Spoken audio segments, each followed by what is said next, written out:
Okay.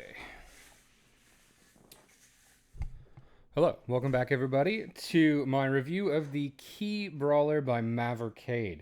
I've had it for a few months now. I've been doing quite a bit of testing on it. Played it in a few different games, really pushed it to its limits, pushed its buttons, if you will. It's been a very good little keyboard product. I don't know if I love it. I've spent quite a bit of time comparing it to my Snackbox, and now as well my new custom build Hitbox, my For the Win Hitbox. But let's talk about some of the things I liked and didn't like about the KeebBrawler. So I've got notes written down here if you're wondering what I'm looking at. Let's start off with the build quality here. I gave this a 3 out of 5 on my imaginary scale just because the build quality generally is very good. It uses an acrylic top sheet, which is very common amongst button boxes of this style. The main body is 3D printed, I would imagine PLA, and then the bottom panel here is a aluminum powder coated bottom panel with a foam custom covering on the bottom. Very standard. You see this on a lot of button boxes. That's very common construction materials. One thing that I kind of disliked about it was the feel of the buttons. They are 3D printed, which in and of itself doesn't really cause a lot of problems for me, but the fact that they are completely flat and glossy on top makes it so that you can't really index your fingers on them properly. Indexing meaning that, like, when you rest your hands on it without thinking about it, without looking at it, can you tell where your hands are? Really, the only thing that you can use to index is the sides of the buttons, which in a split second is not where you want to be because the sides of the buttons are not going to give you inputs. It's the buttons themselves that are going to give you inputs. So them being flat and, a little bit sharp on the edges is definitely a big downside, but apparently newer versions of this are shipping with nylon buttons. I would imagine, again, maybe still 3D printed, but they look a lot nicer, a lot smoother than these buttons. So newer versions, I think, have hopefully fixed that already. The other big problem I had with this is that between the PCB and the back plate, there's no foam and there's a slight gap. I'll show you a picture of it here now. And what happens is when you're really mashing these buttons, especially the buttons towards the center, if you're pushing really hard, you'll get some PCB flex.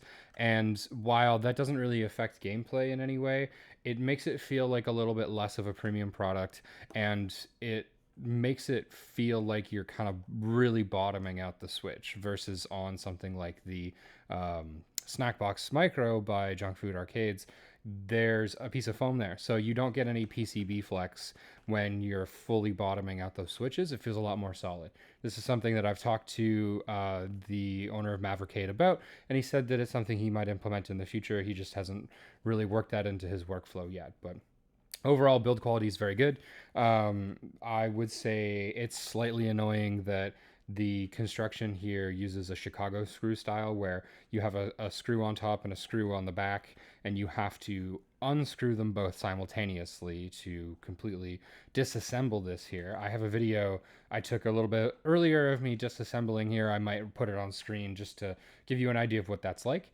But these screws use hex bits instead of like a normal Phillips or whatever screw. And, I think most people would have hex wrenches nowadays. They're pretty common, especially in like furniture, for example. But having two of the exact same size hex wrenches is a lot less common, and you kind of need that to open this up, unless you get really lucky and all of the screws can be tight enough that you can only unscrew one side. If you've ever dealt with Chicago screws before, you know exactly what I'm talking about. Most of the time you need two, one on each side, and then you can fully disassemble. Most people probably won't be disassembling this, but for us weirdos out there who like to, it's definitely a downside. Let's move on to the button layout. This is a pretty standard button layout. The only main difference between this and like a normal hitbox is that the movement buttons are further away from the action buttons. Normally, you know, your button right here would be kind of more closer to here. The other big change is the spacebar like jump button. Now, I think this is a really great addition to this style of controller. It's very, I would say, innovative in a way, because a lot of layouts now you're seeing online are tending to have like two jump buttons, but some tournament rules don't let you have like multiple buttons for directional inputs. So having this like one wider button so that you can hit it with either thumb is a really smart idea. The only problem I have kind of with the layout is that for me, this jump button's a little low on the controller. I like to have it closer to my other movement buttons because I use my left hand exclusively for movement and my right hand exclusively for inputs, like, for attack inputs. And for me, this jump button is kind of right at the lowest possible position where I can still comfortably hit it with my right hand. But any lower than this, and like I wouldn't even be hitting this jump button. The button layout is nice though if you've got bigger hands. It gives you a little bit more room to work with. There's huge pads down here, huge room down here for your wrists. So, you know, if you like to rest your wrists directly on the controller, this is going to be really good for you. It's very ergonomic feeling, very comfortable feeling. And once you've used it for a couple of months, you will be completely comfortable. It's not like, you know, what's a good example? My mix box that I used to have, I felt that was like terribly unergonomic. The placement of the movement keys was just like the worst place, and no matter how much I used it, I could never quite get comfortable using it for a long period of time. Layout, I gave a 4 out of 5. It's really good. Like I said, the only problem I have is that I wish the jump button was slightly higher.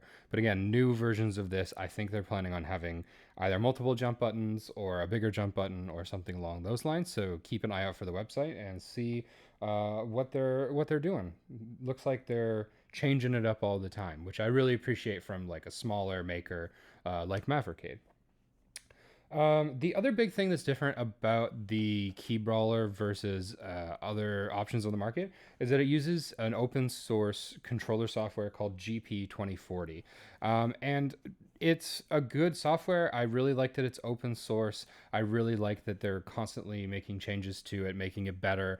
They're adding support for newer consoles, and it works really well. I don't know if I've benefited from their magical you know, super low input latency. Apparently, they have the lowest input latency out of like any software available for, you know, this style of controller, which is great. I don't think that it personally does a lot for me.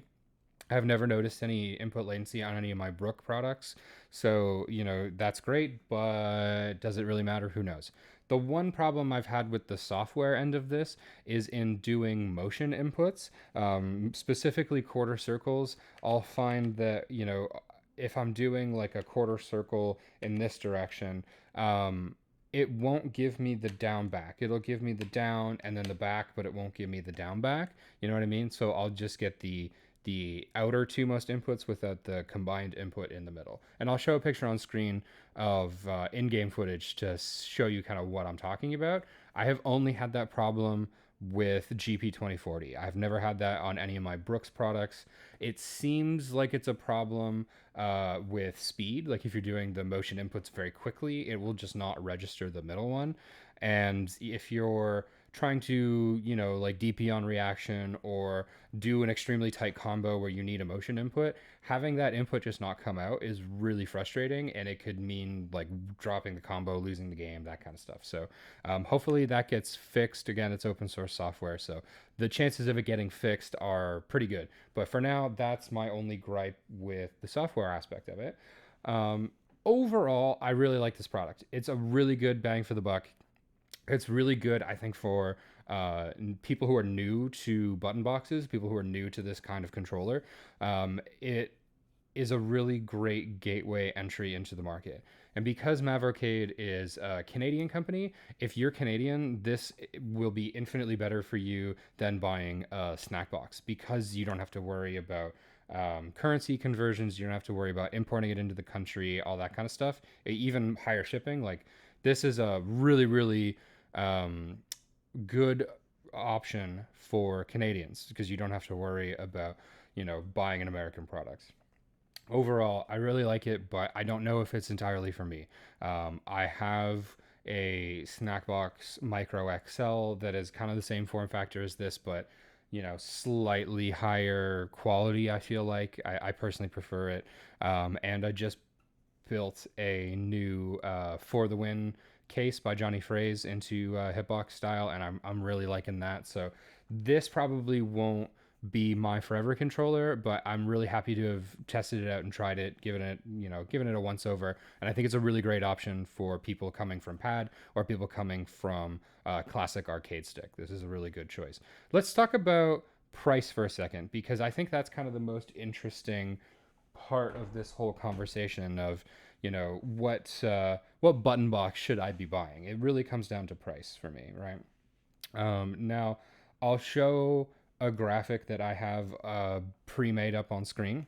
So on screen right now, you're seeing a graph that I made up earlier that kind of breaks down rough pricing on a bunch of different options, or three different options. You have the Snackbox Micro by Junk Food Arcades, KeebBrawler by Mavercade, and my fully custom For the Win build that I recently did. Now, the micro that I'm pricing on screen from Junk Foods is the 2022 version, because I wanted to keep all of these devices with the same level of compatibility. You can pay more for their 2023 version, which features PS5 compatibility, but I felt for the sake of comparison that wasn't really fair to put up against the other two in this category.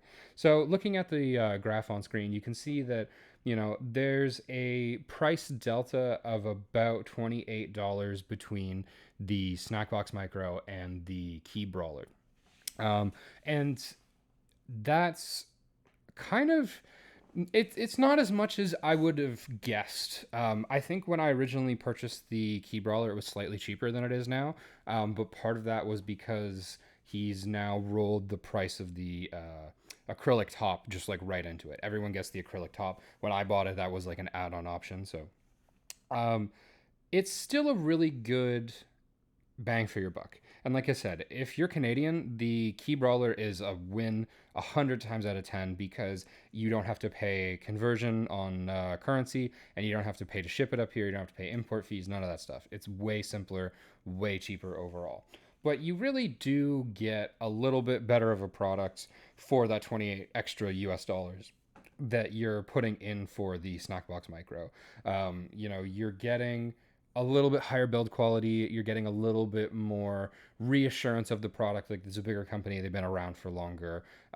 More, not necessarily more customization, because both of them I feel like can be customized equally, but just a little bit more well fleshed out product. The thing about the Mavercade KeebBrawler that you'll notice in this breakdown is that it doesn't come with a USB-C cable. So in the price breakdown, I've added a custom USB-C cable that I had made when I bought the KeebBrawler, and it's labeled at 30 US dollars. That's what I paid for it. But in reality, if you used any old USB-C cable that you had lying around, that would bring your price down again another 30 USD, and all of a sudden you're saving close to 60 USD, which for like a Canadian is almost $100, right? So that, in my opinion, makes it a much more attractive buy.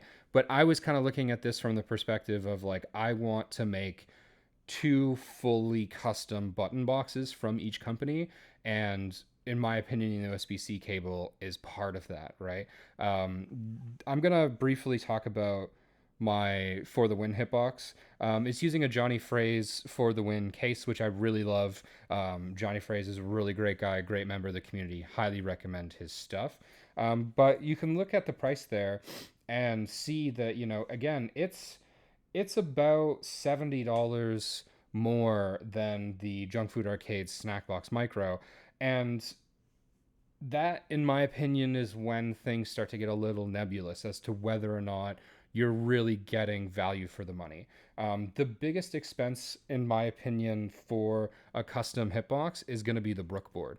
That seems to be where these button box manufacturers get to save their money. They either use GP 2040 and save a lot of money, or they get like a whole bunch of cheap brook boards from Brook, presumably. I don't know exactly how that works, but for you and I to buy like a UFB off of Focus Attack is quite expensive. Now, you can sometimes get lucky and buy them used, or you can buy like an old arcade stick and basically mod it to make it a new button box, and that'll bring your price down. But again, I wanted to come at this from the perspective of building your own custom fight box and like what that would look like price wise. So again, the price delta between the Mavercade and like a fully custom hitbox is over $100 pretty much, right? Again, give or take the USB-C cable and shipping and all that kind of stuff. It really comes down to what you're trying to get out of it. And so if you're new, you just want to try out a hitbox style, a button box, whatever you want to call it. It's a really, really good proposition, really, really good value for money. I highly recommend checking it out. Again, if you're Canadian, really good deal. I highly recommend going that route before you get a Snackbox Micro, unless you're like really dead set on, going with junk food. Junk food arcades does really good stuff. I'm not trying to say that they're bad in any way, but there's some consideration to whether or not you go with their product versus some other products. You can get slightly cheaper button boxes off of like AliExpress, or even on the subreddit slash r slash fight sticks. Highly recommend checking that out too if you're new. They'll give you a lot of good advice. But a really nice like quality for money is the KeebBrawler. I really liked it. It was good, just not for me long term. I think I've kind of, I've moved on in a sense. I've gone to bigger and better things, but highly recommend. So thank you guys for watching this review. Hopefully, I helped you make a more informed purchasing decision, and hope you have a great day.